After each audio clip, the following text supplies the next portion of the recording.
Hello friends, my name is Gupta Sanjay અને હું શ્રી કેજે પોલિટેકનિક ડિપ્લોમામાં અભ્યાસ કરું છું. આ વિડીયોમાં હું તમને equivalent circuit of single phase induction motor વિશે સમજાવીશ.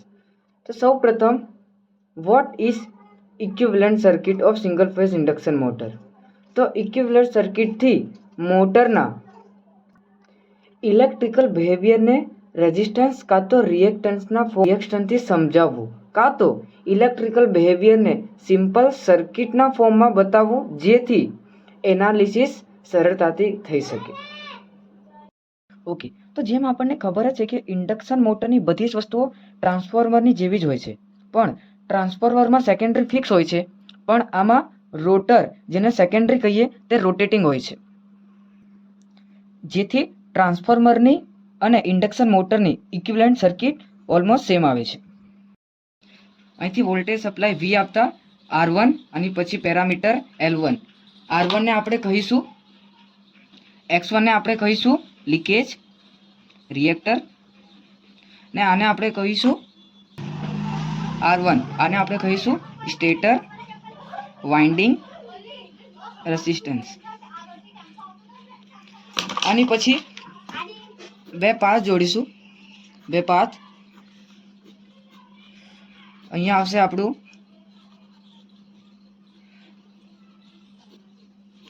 આને આપણે કહીશું RM અને આને આપણે કહીશું XM. RM ને આપણે કહીશું મેગ્નેટાઇઝિંગ રેઝિસ્ટર્સ અને XM ને કહીશું મેગ્નેટાઇઝિંગ રિએક્ટર. XM નું કામ છે આમાં ફ્લક્સ ડેવલપ કરવાનું. હવે આપણું પ્રાઇમરી સાઇડ પૂરું. ઠીક છે. હવે સેકન્ડરી સાઇડના પેરામીટર્સ, રેઝિસ્ટન્સ ને ઇન્ડક્ટર. તો આને કહીશું કેપિટલ R2 ડેશ અને આને કહીશું કેપિટલ X2 ડેશ. પછી આને જોડી દઈશું વોલ્ટેજ સપ્લાય V સાથે કનેક્ટ કરતા. આ થઈ ગયું આપણું ઇક્વિવેલન્ટ સર્કિટ, જે એકદમ ટ્રાન્સફોર્મર જેવું જ દેખાય છે, પણ ઇન્ડક્શન મોટર માટે છે. Okay, thank you. હવે રિવોલ્વિંગ થિયરી પ્રમાણે આ બે જે પેરામીટર છે એને બે ભાગમાં ડિવાઇડ કરશું, એક ફોરવર્ડ ફ્લક્સ અને બીજું રિવર્સ ફ્લક્સ. આને પર બે ભાગમાં ડિવાઇડ કરશું, એક ફોરવર્ડ ફ્લક્સ અને બીજું રિવર્સ ફ્લક્સ. તો ચાલો આ માટે આપણે એની સર્કિટ દોરી દઈએ. વોલ્ટેજ V આપતા સેમ રેઝિસ્ટન્સ R1 અને X1, બે પાથ મળે છે. આ થઈ ગયું RM સ્મોલ અને આ XM. તેના સામેના પેરામીટર જે પેરેલલમાં છે, આને કહેશું R2 ડેશ ને X2 ડેશ. આ આપણું થઈ ગયું ફોરવર્ડ ફ્લક્સ માટે અને આ થઈ ગયું બેકવર્ડ ફ્લક્સ માટે. તો આને આપણે કહીશું VF અને આને આપણે કહીશું XB. બેકવર્ડ ફોર્સ અને ફોરવર્ડ વોલ્ટ. આ ઇક્વિવેલન્ટ સર્કિટ એવું ધારીને ડ્રો કર્યું છે કે આમાં સ્લીપ નથી, એટલે કે મોટર સ્ટેડી કન્ડિશનમાં છે, એટલે કે S લાગુ પડતું નથી. પરંતુ જો આને રનિંગ કન્ડિશનમાં હોય તો આપણે ત્યારે સ્લીપ એટલે કે S લગાડશું. S = NS - NA / NS. આને આપણે સ્લીપ કહીએ છીએ. કેમ? તો રોટર અને રોટેટિંગ મેગ્નેટિક ફિલ્ડ બંને એક જ દિશામાં ફરે છે એટલે. તેથી રિલેટિવ સ્પીડ NS - NA થાય છે, પણ આ ઓનલી ફોરવર્ડ દિશામાં જ પોસિબલ છે, રિવર્સમાં નહીં. જો રિવર્સમાં હોય તો તે માટે તેથી બેકવર્ડ વોલ્ટેજ સ્લીપની વેલ્યુ આવશે N = NS + NA / NS. કારણ કે રિવોલ્વિંગ થિયરી પ્રમાણે સ્લીપ ફોરવર્ડ ડાયરેક્શનમાં પણ ફરે છે અને રિવર્સ ડાયરેક્શનમાં પણ ફરે છે. એટલે કે ફોરવર્ડ માટે સ્લીપ NS - NA અને બેકવર્ડ માટે NS + NA. હવે આપણે થોડીક સિમ્પ્લિફાય કરી લઈએ. S = 1 - NA / NS. તો NA divide by NS -1 -S. તો આ થઈ ગયું આપણું ફોરવર્ડ માટે. હવે એ જ રીતે આપણે બેકવર્ડ માટે જોઈ લઈએ. હવે આપણે જોઈ લઈએ બેકવર્ડ માટે.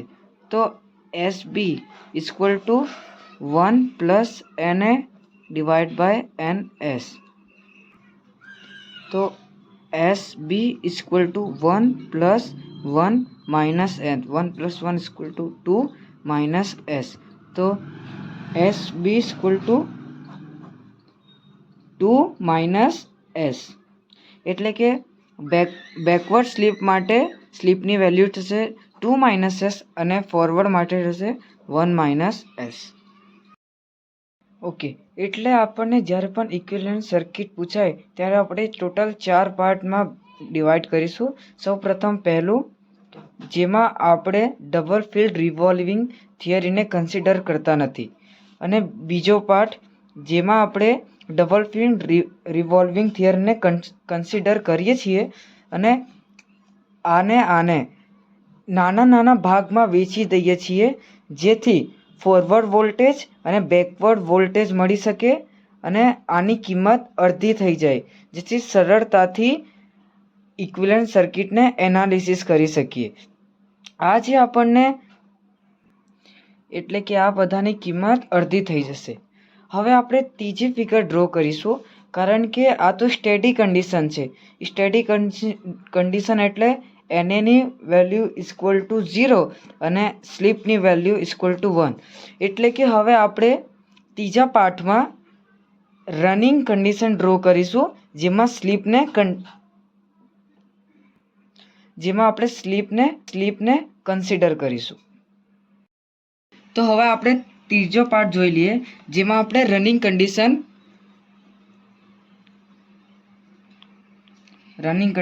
થશે. તો રનિંગ કન્ડિશન છે, તો એમાં આપણું રોટર રોટેટ થશે, એટલે કે પિક્ચરમાં સ્લીપ આવશે. તો જ્યારે આપણે ફોરવર્ડ સ્લીપ મેળવવું હોય તો SF equal to forward slip મેળવવા માટે NS -NA/NS. અને જો આપણને બેકવર્ડ સ્લીપ શોધવાનું હોય તો NS + NA/NS. અને જો આપણને ફોરવર્ડ સ્લીપની વેલ્યુ આપેલી હોય અને કહે કે બેકવર્ડ સ્લીપ શોધો, તો SB equal to 2 - forward slip. તો આપણને જો ફોરવર્ડ સ્લીપની વેલ્યુ ખબર હોય, જેમ કે 2 છે, તો 2 - કરીને આપણે બેકવર્ડ સ્લીપની વેલ્યુ મેળવી શકીએ છીએ. હવે આપણે રનિંગ કન્ડિશન માટે તેની ઇક્વિવેલન્ટ સર્કિટ જોઈ લઈએ. રનિંગ કન્ડિશન માટે સ્લીપની ઇક્વિવેલન્ટ સર્કિટ. તો એમાં ફોરવર્ડ વોલ્ટેજ માટે સ્લીપની value R2 divide by S થશે અને બેકવર્ડ વોલ્ટેજની value R2' divide by 2 - F. સામાન્ય રીતે ઇન્ડસ્ટ્રીમાં જ્યારે મોટર રનિંગ કન્ડિશનમાં હોય ત્યારે VF એટલે કે ફોરવર્ડ વોલ્ટેજની વેલ્યુ એ 80 થી 85% હોય અને VB બેકવર્ડ વોલ્ટેજની વેલ્યુ એ 20 થી 15% હોય. એટલે કે એક્ઝામ્પલ તરીકે કે 100 વોલ્ટેજ આપીએ છીએ, તો એમાંથી 80 થી 85 વોલ્ટેજ એ ફોરવર્ડ વોલ્ટેજ હશે અને 20 થી 15 વોલ્ટેજ એ બેકવર્ડ વોલ્ટેજ હશે. તો સામાન્ય રીતે આપણને ખબર છે કે સિંગલ ફેઝ ઇન્ડક્શન મોટર એ નાની હોય છે. તો આપણે તેમાંથી કોર લોસને કોન્સ્ટન્ટ રાખીએ, એટલે કે કોર લોસને બહાર કરી દઈએ, તો ચોથો ભાગ પડે છે. તો તેમાં ચોથો ભાગ કરીએ, જેમાં કે આપણે કોર લોસને બહાર કાઢીશું. કોર લોસ, તો એમાં આપણે જે કોર લોસ હશે તો તેને આપણે બહાર કરી દઈશું. તો આપણે કોર લોસ કોન્સ્ટન્ટ છે, તો એ માટેની ઇક્વિવેલન્ટ સર્કિટ દોરી લઈએ. Resistance, reactance, 2 path.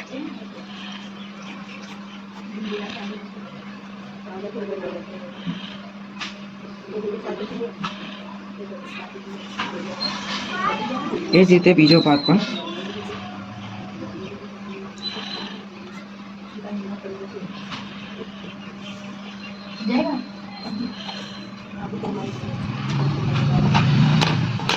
હવે આને નામ આપી દઈએ R1. આ રિએક્ટન્સ X1. આ થઈ ગયું આપણું XM. આ R2-S અને આ R2-2 -S અને આ આપણું થઈ ગયું X2-. આ પણ X2- સેમ અને આ પણ સેમ X1. આ આખું થઈ ગયું એ ફોરવર્ડ અને આ થઈ ગયું બેકવર્ડ. Voltage supply V. તો આપણે તેને વોલ્ટેજ સપ્લાય V આપીએ તો આ આપણું થશે ફોરવર્ડ વોલ્ટેજ અને આ થશે બેકવર્ડ વોલ્ટેજ. હવે આ બધાનું એક ઇમ્પિડન્સ હોય છે, ઇમ્પિડન્સને Z. ધારો કે આપણે આને આપણે Z1 ગણીએ, આપણે એને Z2 ગણીએ અને આ સપ્લાય આને ગણીએ ZS.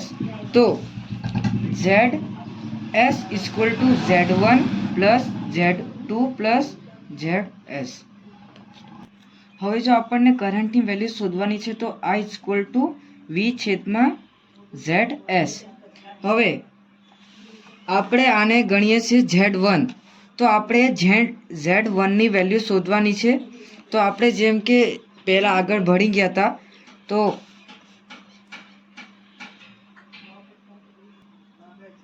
Z1 શોધવા માટે XM કૌંસમાં R2-S + X2 XM + R2-S + X2. તો આ ફોર્મ્યુલાની મદદથી આપણે Z1 ની વેલ્યુ શોધી શકીશું, જેથી Z2 અને Z3. તો આ રીતે આપણે કોર લોસ કોન્સ્ટન્ટ હોય ત્યારે ઇક્વિવેલન્ટ સર્કિટનું ઇમ્પિડન્સ શોધી શકીશું. હા, તો હવે આખા ઇક્વિવેલન્ટ સર્કિટને આપણે સમરાઇઝ કરી લઈએ. તો તેને આપણે સૌપ્રથમ 4 ભાગમાં ડિવાઇડ કરીશું. સૌપ્રથમ પહેલા કે જેમાં આપણે નોર્મલ ઇક્વિવેલન્ટ સર્કિટ દોરીશું, જેમાં કોઈ પણ રિવોલ્વિંગ થિયરી કે કશું પણ કરશે નથી.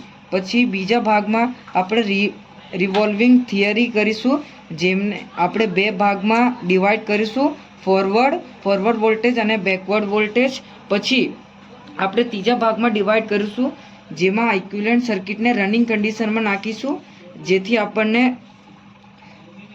બેકવર્ડ સ્લીપ મળે છે અને ફોરવર્ડ સ્લીપ મળે છે. ફોરવર્ડ સ્લીપની આપણે મેળવવાની હોય તો તેની આ ફોર્મ્યુલા છે, અને જો બેકવર્ડ સ્લીપ મેળવવાની હોય તો આ ફોર્મ્યુલાની મદદથી આપણે મેળવી શકીશું. આની પછી ચોથું, તો આમાં જે કોર લોસ છે તેને આપણે કોન્સ્ટન્ટ ગણીને તેને સર્કિટમાંથી બહાર કાઢી દઈશું. તો આપણને કોર લોસ કોન્સ્ટન્ટ છે એ માટેનું ઇક્વિવેલન્ટ સર્કિટ મળી જશે. તો આઈ હોપ તમને equivalent circuit of single phase induction motor વિશે સમજ પડી ગઈ હશે. જો તમને કોઈ પણ કન્ફ્યુઝન હોય તો તમે કોમેન્ટ કરીને પૂછી શકો છો. Okay, thank you so much.